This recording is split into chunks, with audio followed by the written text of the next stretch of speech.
right, guys, welcome back to the third key knowledge in this final outcome in year 12, developing corporate culture today. So here is our study design, and here's where it sits, third key knowledge dot point.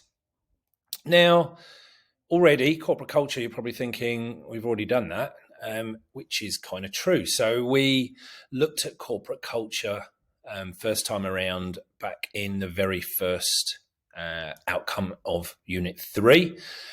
Key Knowledge 3.1.9 it was, if you wanted to refer back to your notes. And there we looked at what corporate culture is, because it was a new concept to us, why it is important to develop a positive corporate culture in our business. So what's the benefits of having a positive corporate culture? Big focus there was the difference between official culture and real culture, which we're going to touch on again today. We looked at the indicators of real corporate culture. So, how people address one another in the workplace, the clothes they wear, what the things are that tell you if you walked into a business, what are the things that kind of indicate to you what the culture is really like.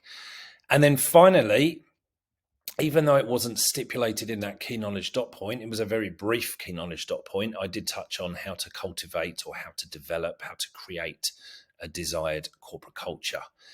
Now, I'm going to do that in a little bit more detail in this one because this is actually mentioned in the key knowledge dot point here. It actually says developing a culture. So I'm going to do that in a bit more detail. So in fact, thinking about it, you could probably actually replace your notes from that original 3.1.9 where we talk about developing a culture, because I gave, I think, 4 fairly brief strategies, something we just kind of touched on, but we're going to look at that in a little bit more detail now. And this would actually replace what you had there. No dramas at all. So why is corporate culture cropping up again? Kind of good question. It didn't before in the previous study design. This is new to the new 2023 study design. But look, change in business environment, we already know by now, is a really stressful time, or it can be a really stressful time for the employees and potentially other stakeholders as well. Employees generally prefer stability, consistent work environment. And any change that's introduced into the business can kind of upset that balance. So this idea of people tend to be, prefer being in their comfort zone as opposed to out of their comfort zone. So change can therefore have a real big impact on the culture within the business. If you've got a real positive culture and you implement some changes that maybe are not very popular, very quickly the culture can become very, very negative. So it is really, really important that managers recognize this, first of all, and then provide additional support to employees and, again, other stakeholders, but the focus tends to be on employees here during this time of uncertainty. So this can be done by implementing some strategies to develop corporate culture, both official and real, and in particular, developing a culture that reflects the desired changes that we're trying to make within the business. So I guess the reason it is back in the study design at this point when we're looking at change is because all of this stuff is even more critical in times of change. It's always important to be having a positive culture in your business, but it's really, really important when the business is changing in some way, because there is the potential for culture to take, like I said before, kind of a bit of a nosedive. So I guess that's why it's back sitting in when we're talking about change in a business. So what we'll do here, really the focus of this is to look at a range of strategies that can be used to develop corporate culture. You already kind of have the background to what corporate culture is from earlier in the year. So as it says there, corporate culture and strategies for its development. So that's absolutely our focus. So what we're going to do here is split these into 2 categories, which were introduced back in that earlier key knowledge dot point, official and real, just in case the questions kind of focus one way or the other. So first off, strategies to develop official culture. Let's start with that one. So remember, official culture is all about the shared views and values that the business is aiming to achieve. It's, what they're portraying the culture to be. This is often outlined in written or symbolic formats, which we'll kind of look at a couple of those again here. So strategies introduced to develop a business's official culture needs to align, or they need to align with the business's overall objectives. And these are generally more kind of formal approaches than when we get to the developing real culture. Now, I'd also argue, I don't think you'd be asked about this, but it's easier to carry out these strategies focused on official culture than it is real. Like, it's easier to change official culture. Okay, this is what we're saying it is. It doesn't necessarily mean that that's going to be backed up with the real culture. The real culture is really, what the places really like to work at. What the feel of the place is. That's a much harder thing to manage. It's pretty easy to put some stuff into place to say this is what we're saying the culture is, which is really what the official culture is all about. So yeah, I would say that these strategies are much more simple to introduce compared to the later ones, which we're going to look at, which are all about real culture. Okay, so first off, strategy 1, which could help you develop official culture. Updating your vision statement. Okay, so vision statement, simply a written declaration clarifying the current and the future objectives of our business. Okay, IKEA's vision statement: to create a better everyday life for many people. Okay, the idea is that sums up in one short sentence what they're all about. Okay, that's what a vision statement is. Amazon: to be the Earth's most consumer-centric company where customers can find and discover anything they want to buy online. Okay, says what it's all about. Third one, Disney. Okay, to be one of the world's leading producers and providers of entertainment and information, and so on and so forth. So all large businesses have a vision statement, which is out there, which, like I say, just sums up what the business is all about, what they're trying to achieve, maybe what their future aspirations are, but, it just sums the business up in one snapshot, if you like. So if we're talking about updating our vision statement, okay, so we're making some change in our business, what we might need to do is tweak or change our vision statement to reflect kind of the new direction of the company, if you like. So here's an example. Unilever. Okay, Unilever in 2020 announced a new mission statement. The original mission statement, or the one that they did have until 2020, was to add vitality to life. Okay, and then in 2020, they replaced that with to make sustainable living commonplace. Now, as we'll see again with another example, that my guess is here, because there is such a focus in business, in the world and in business, on sustainability and green issues and all this sort of thing. You'll notice actually a lot of businesses are tweaking or changing their vision statements to kind of reflect that, to add vitality to life, whatever, but to make sustainable living. So this focus on sustainability. So that kind of makes sense. So they obviously at that time were kind of making changes to kind of put out there that, we're a sustainable business. Next one, Nestle in 2021. So their vision statement prior to 2021, you can see there in red. I won't read that out to you, but it was really focused on their products. Then they changed that, kind of like Unilever, to enhance quality of life and contribute to a healthier future. So again, there's more of a focus these days on health and vitality. So they changed their vision statement to kind of reflect what people are expecting of businesses, what people are expecting of life. So kind of modernized it more in line with today's way of thinking, I guess, just in the broader community. So what impact does developing or updating a vision statement have in terms of the culture? Look, it highlights the business aspirations, lets the world know what the core values of the business are, and that kind of then just sets the tone for the business and kind of provides an example that employees should then follow. Okay, so the second strategy, which can be used to develop our official corporate culture, changing business names, logos, slogans, and all that sort of stuff to represent the changes that we're making in our business. So the impact of this can ensure that the nature of the business can be reinforced if changes have been made. So remember, these symbols, the names, logos, all that sort of stuff, often the first impression of a business that we as consumers, we as the public have. And that kind of is part of leading into building its reputation, building its brand, what the business is known for.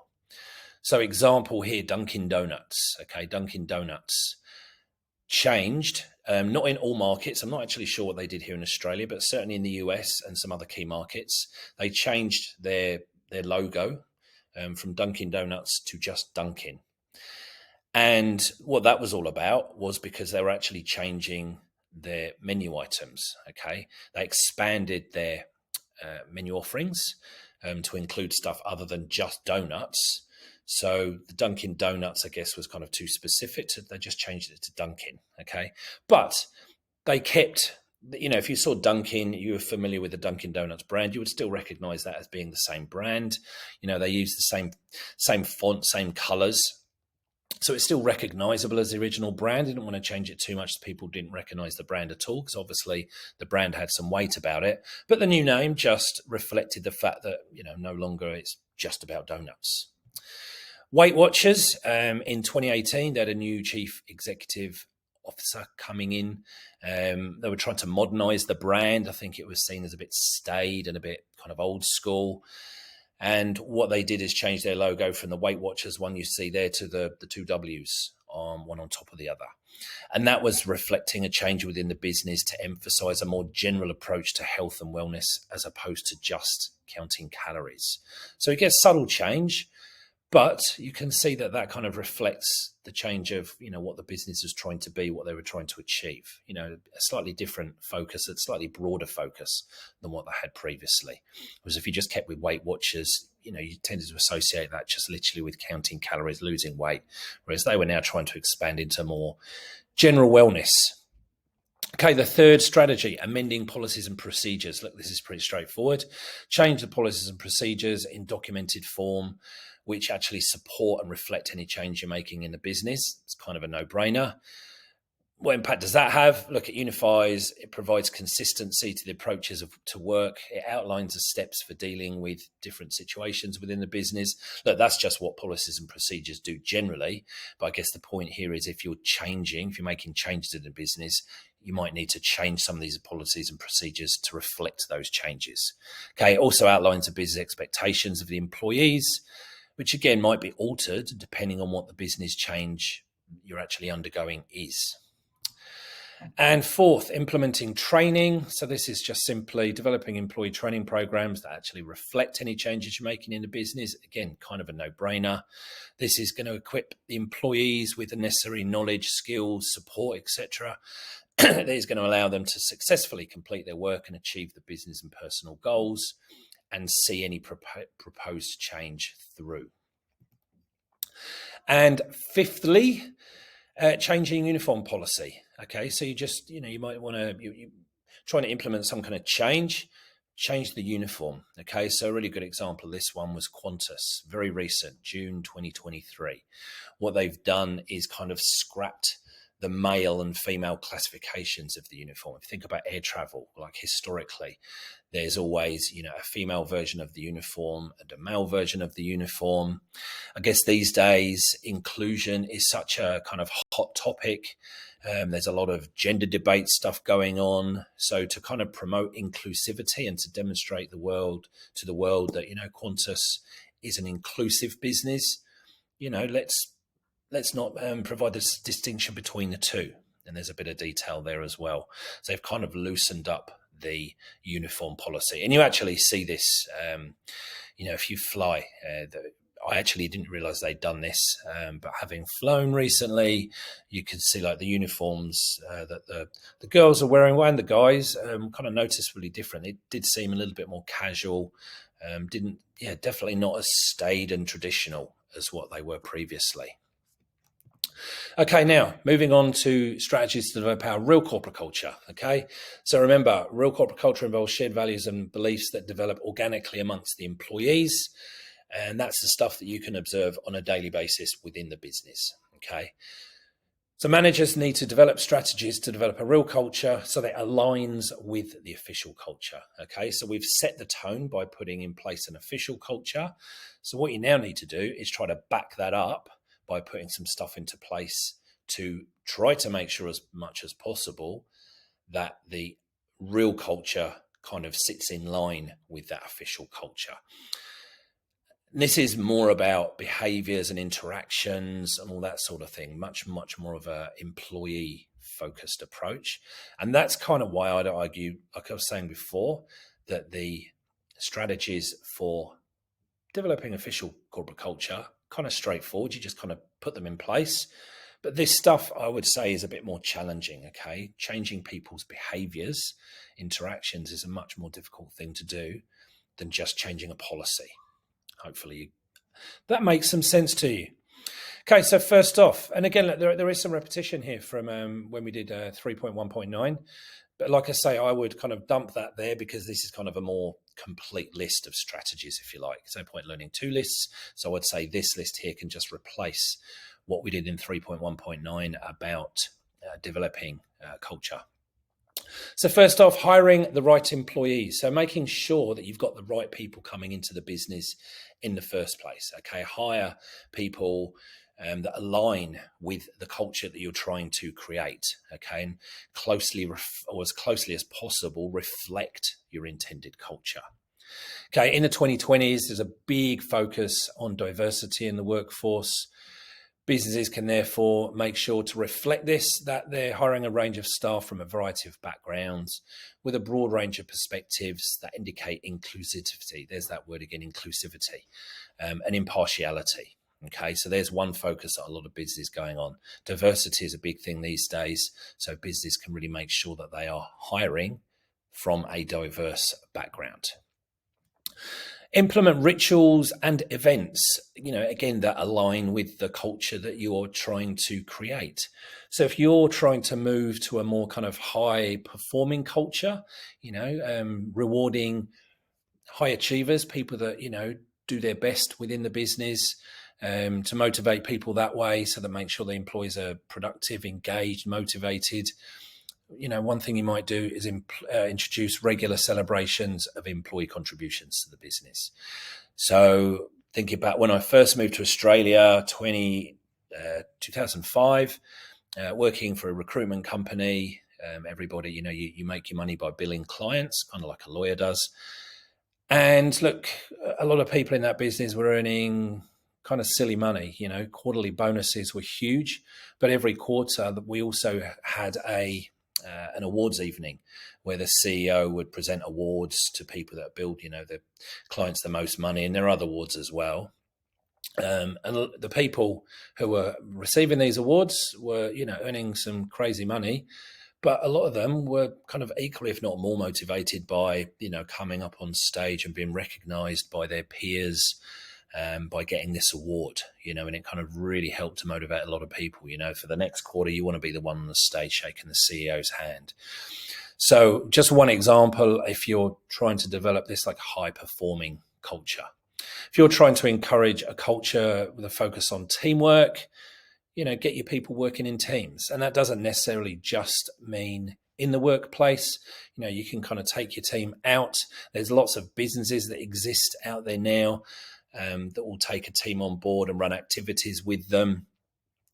Just get them out doing something which gets them working as a team. In fact, outside of the workplace is actually a really good way to do it. Kind of move away from the workplace. You've forgotten all the work hassles, and you just focus on the team.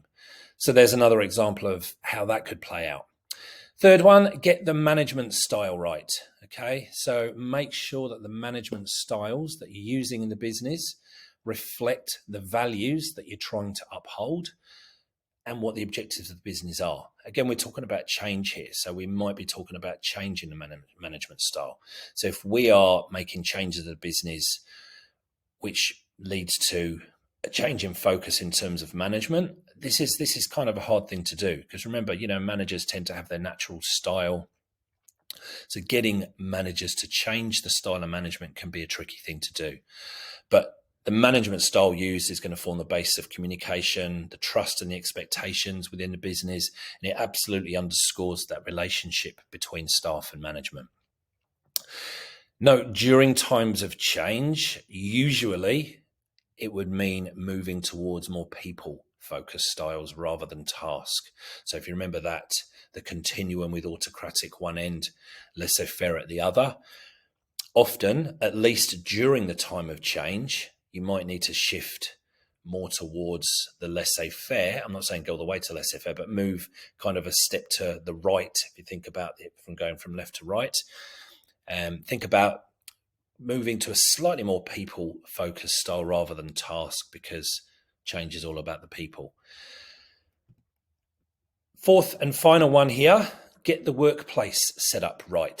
Okay, so does the work environment that you've got in place, does that reflect how you want the culture to be?